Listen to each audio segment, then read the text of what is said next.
BPF দলৰ তৰফৰ পৰা মোটামুটি আমি 99% ৰিজাল্ট মানে আনিবলৈ সক্ষম হৈছোঁ।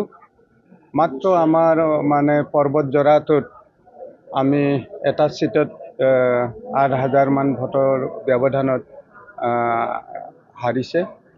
বাকী আমি 10টা আসন ইতিমধ্যে পাবলৈ সক্ষম হৈছোঁ। আৰু আমাৰ তামোলপুৰ যিটো জিলা, তামোলপুৰ জিলাত যি দুটা সমষ্টি আছিল NDA হিচাপে, এই দুটা সমষ্টি আমি ট্ৰেমেণ্ডাছভাৱে জয়লাভ হ'বলৈ সক্ষম হৈছোঁ। আৰু গড়েশ্বৰ যি বিধানসভা সমষ্টি, ইয়াত আমি কিজানি অসমৰ ভিতৰতে NDA হিচাপে আমি দ্বিতীয় নহ'লে তৃতীয়টো স্থানত আটাইতকৈ বেছি ডিফাৰেঞ্চত আমাৰ প্ৰাৰ্থীগৰাকী জয়লাভ কৰিছে। গতিকে মই এই চেগতে আপোনালোকৰ জৰিয়তে আমাৰ BPF দলৰ, BJP দলৰ সকলো পৰ্যায়ৰ মানে বিষয়ববীয়া কৰ্মকৰ্তাসকলক ধন্যবাদ জনাইছোঁ। দুটা সমষ্টি, তামোলপুৰ আৰু গড়েশ্বৰ সমষ্টিৰ ৰাইজক মই ধন্যবাদ জনাইছোঁ। গড়েশ্বৰ পৰিষদৰ সমষ্টি হিচাপে NDA পাৰ্টীগৰাকীৰ পৰা কি আশা কৰিব?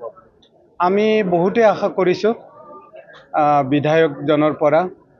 গতিকে আমাৰ ৰাস্তা পদূলি এতিয়াও বহুত কাম কৰিব লগা আছে। সৰু সুৰা দলং ঢেৰ কৰিব লগা আছে। বৰনদীত আছে, পুঠিমাৰিতো জাগা জাগা আছে, বিভিন্ন নালাবিলাকত আছে। গতিকে আমাৰ এই আহি থকা 5টা বছৰত যাতে এই সকলো কাম আমি কৰি তুলিব পাৰোঁ, তাকে আশা ৰাখিছোঁ। আৰু পাৰিম বুলিও এটা বিশ্বাস এটা মানে হৈছে। ইতিমধ্যে শুক্লাই ব্লক BPF আদৰে প্ৰাৰ্থীগৰাকী আপোনালোকেও ৰখি আছে, কি ক'ব? না, আমি ৰখি আছোঁ। আমাৰ কৰ্মকৰ্তাসকল যথেষ্ট উৎসাহ উদ্দীপনালৈ কাম কৰিছিল।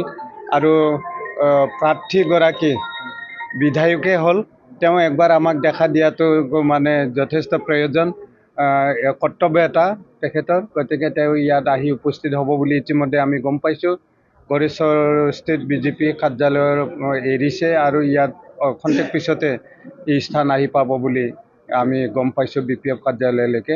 গতিকে আমি আদৰণি জনোৱাৰ কাৰণে ৰখি আছোঁ।